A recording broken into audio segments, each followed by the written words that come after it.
দেখো আজকে আমরা কি শিখবো? Present continuous tense. Present continuous tense মানে ঘটমান বর্তমান। প্রেজেন্ট কন্টিনিউয়াস টেন্স কথাটার অর্থ ঘটমান বর্তমান।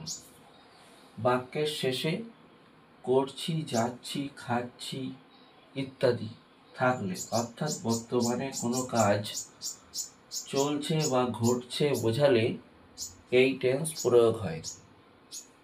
বাক্যের শেষে করছি, যাচ্ছি, খাচ্ছি বা করছো, যাচ্ছ, খাচ্ছ ইত্যাদি থাকলে কোনো কাজ চলছে, ঘটমান বর্তমানে কোনো কাজ চলছে বা ঘটছে বোঝালে এই টেন্স প্রয়োগ হবে। বাক্যের শেষে এরকম থাকবে, আমি ভাত খাচ্ছি, সে ফুটবল খেলছে ইত্যাদি। এবার দেখো প্রেজেন্ট কন্টিনিউয়াস টেন্সের গঠন প্রণালী।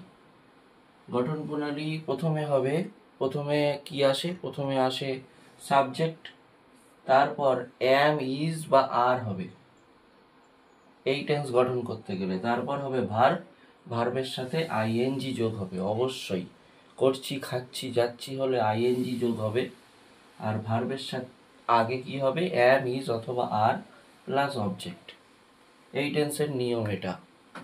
সাবজেক্ট অ্যাম, ইজ, আর, ভার্বের সাথে আইএনজি প্লাস অবজেক্ট। সাবজেক্ট যদি থার্ড পারসন সিঙ্গুলার নাম্বার হয় তাহলে সাবজেক্টের পরে ইজ হবে। অ্যাম, ইজ, আর কোথায় হবে তোমার মনে প্রশ্ন আসতে পারে। সাবজেক্ট যদি থার্ড পারসন সিঙ্গুলার নাম্বার হয় তাহলে সাবজেক্টের পরে শুধুমাত্র ইজ হবে। আর আই থাকলে সবাই আমরা জানি তারপরে অ্যাম হবে। আর প্লুরাল নাম্বার বা ইউ থাকলে তাহলে আর হবে। তাহলে অ্যাম, ইজ, আর কোথায় হবে বুঝতে পেরেছো? প্লুরাল নাম্বার বা ইউ থাকলে আর হবে। অ্যাম, ইজ, আর ঠিক মতো বসাবে। ভার্বের আগে অ্যাম, ইজ, আর মাস্ট বসাতেই হবে। আর ভার্বের সাথে আইএনজি যোগ হবে। বুঝতে পেরেছো? দেখো কয়েকটা উদাহরণ দিলে তোমরা ভালো বুঝতে পারবে। তারা বাড়ি যাচ্ছে,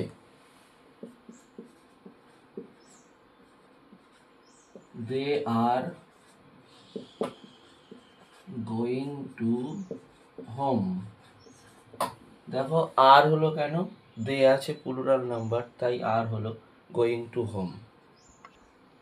দেখো আমি খবরের কাগজ পড়ছি, I am reading newspaper. Am কেন হলো? আই আছে আর আইএনজি হলো। রাম ও রহিম ফুটবল খেলছে, Ram and Rahim are playing football. দুজন আছে তাই আর হলো আর আইএনজি হলো।